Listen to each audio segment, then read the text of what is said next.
शादीशुदा लोगों को एक बड़ी सीख देने वाली कहानी। पत्नी ने न जाने क्या किया था कि पति ने उसे एक के बाद एक कई थप्पड़ जड़ दिए।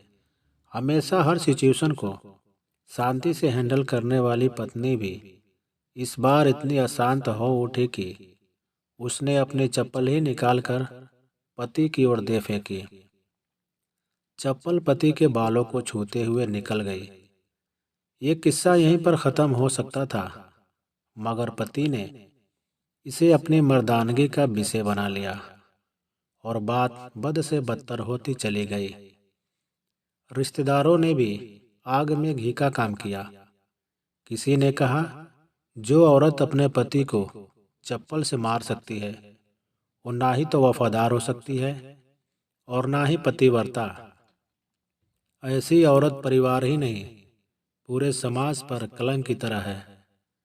बीवी के पक्ष वाले कहाँ पीछे रहने वाले थे। किसी ने कहा, 21वीं सदी में भी जो स्त्री के साथ मारपीट करते हैं उन्हें तो जेल भेज देना चाहिए। तो कोई कहता, जरूर उसको कोई और पसंद आ गई होगी, इसलिए अब पत्नी से मारपीट करने लगा है।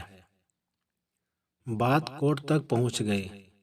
दोनों पक्षों ने एक दूसरे के खिलाफ केस फाइल कर दिया। पति ने चरित्रहीन होने का, तो पत्नी ने दहेज और शारीरिक उत्पीड़न का आरोप लगाया।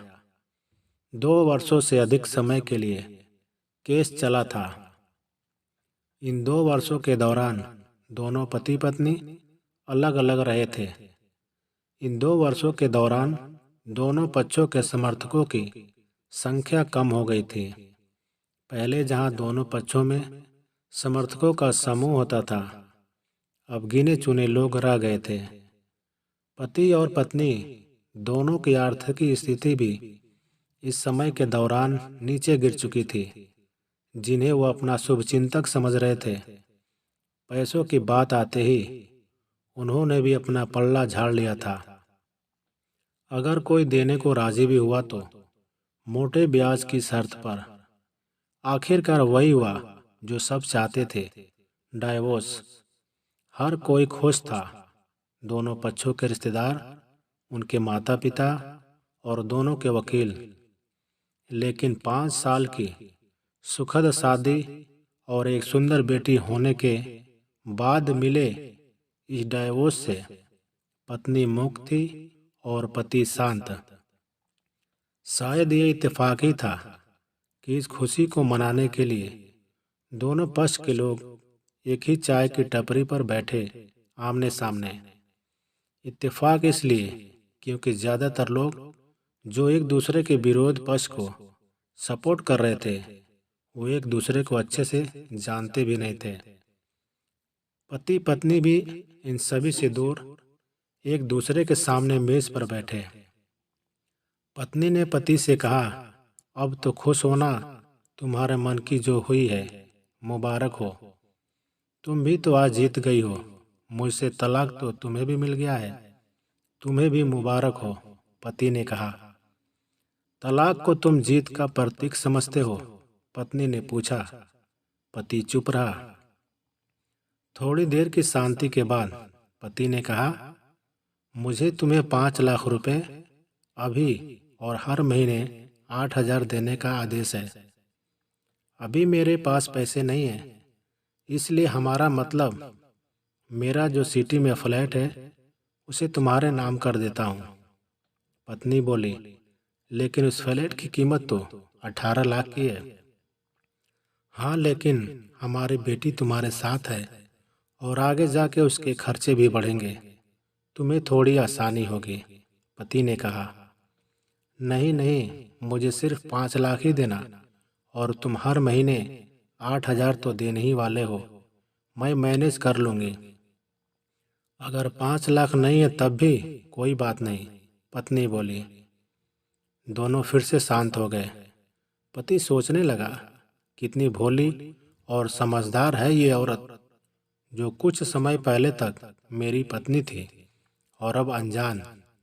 ये वही है जो कम से कम खर्चे में घर चलाती और पैसे बचाकर मेरे जन्मदिन और बर्थडे पर हमेशा हमारे लिए नए कपड़े खरीद लाती। कभी बीमार भी हो जाती तो पैसे बचाने के लिए मुझे मालूम ना होने देती और घरेलू नुस्खों से अपना इलाज कर लेती। मगर घर में कोई बीमार होता तो तुरंत डॉक्टर के पास लेकर जाती। मेरी ही मति मारी गई थी। मैं ही अपनी झूठी मर्दानगी के चक्कर में इतनी बड़ी गलती कर बैठा। पत्नी के दिमाग में भी उदल पुदल चल रही थी। अभी भी वैसा का वैसा ही है। पहले भी खुद से ज्यादा हमारे बारे में सोचता था और अब भी वही कर रहा है। ये वही आदमी है जो मुझे एक्सीडेंट से बचाने के लिए खुद मोटरसाइकिल के आगे कूद पड़ा था और अपनी उंगली तुड़वा बैठा था। पता नहीं कौन सी मनुष्य घड़ी में मैं झगड़ा कर बैठी। पति ने मौन तोड़ते हुए पूछा, अब तुम्हारे कमर का दर्द कैसा है? ज्यादा तकलीफ तो नहीं होती? पत्नी हल्का सा मुस्कुराई और बोली, अभी भी होता है। अब तो पेट में भी तकलीफ होते हैं। वो तो होगा ही। तुम योगा या कसरत भी तो नहीं करती हो। अब किसी अच्छे डॉक्टर्स को जरूर दिखा देना, पति ने कहा। तुम बताओ, तुम्हारा अस्थमा कैसा है? क्या आप भी दौड़े पड़ते हैं? पत्नी ने पूछा। हाँ, पड़ते हैं, पहले से ज्यादा, क्योंकि अक्सर इन्हें भूल जाया करता हूँ, याद दिलाने के लिए तुम जो नहीं हो। अब पति बोला। पत्नी की आंखों में आंसू आ गए। वो बोली, तुम्हें मेरे चरित्र पर सवाल नहीं उठाने चाहिए थे, तो ये परिस्थिति आती ही नहीं। हाँ, मैं जानता हूँ तुम बहुत अच्छी हो। मुझसे गलती हो गई, बहुत बड़ी गलती। मैं लोगों के बहकावे में आ गया था। पति बोला। तुमने भी तो मुझ पर दहेज का इल्जाम लगाया था। वो बोला, गलत था और इस बात का मुझे भी पछतावा हुआ, पत्नी ने कहा। पति कुछ कहना चाह रहा था लेकिन हिचकिचा रहा था। पत्नी ने पूछा, कुछ कहना चाहते हो तो बोलो। क्या सब पहले जैसा नहीं हो सकता? क्या मतलब? पत्नी बोली। मतलब कि हम फिर से पहले की तरह पति पत्नी बनकर, सच्चे दोस्त बनकर नहीं रह सकते? पति बोला। पर ये डाइवोर्स के पेपर दिखाते हुए पत्नी ने कहा। फाड़ देते हैं, पति ने अपने पास रखे डाइवोर्स के पेपर फाड़ते हुए कहा। पत्नी ने भी अपने पास रखे पेपर फाड़ दिए। सभी हैरान थे, वकील, रिश्तेदार और माँ बाप। पति पत्नी दोनों एक दूसरे के हाथ में हाथ पकड़े अपने घर की तरफ चले गए। दोस्तों, ये कहानी उन हर पति पत्नी के लिए बड़ी सीख है जो छोटी छोटी बातों पर लड़ते हैं और इन झगड़ों को बड़ा बनाने के, अलग होने का डिसीजन लेते हैं। प्यार और झगड़ा तो एक सिक्के के दो पहलुओं की तरह है। दोनों को स्वीकार करना होगा, तभी वह पवित्र रिश्ता उसकी मंजिल तक पहुंचाएगा। दोस्तों, वीडियो अच्छी लगे तो लाइक करें और चैनल पर नए तो सब्सक्राइब जरूर करें। Thank you.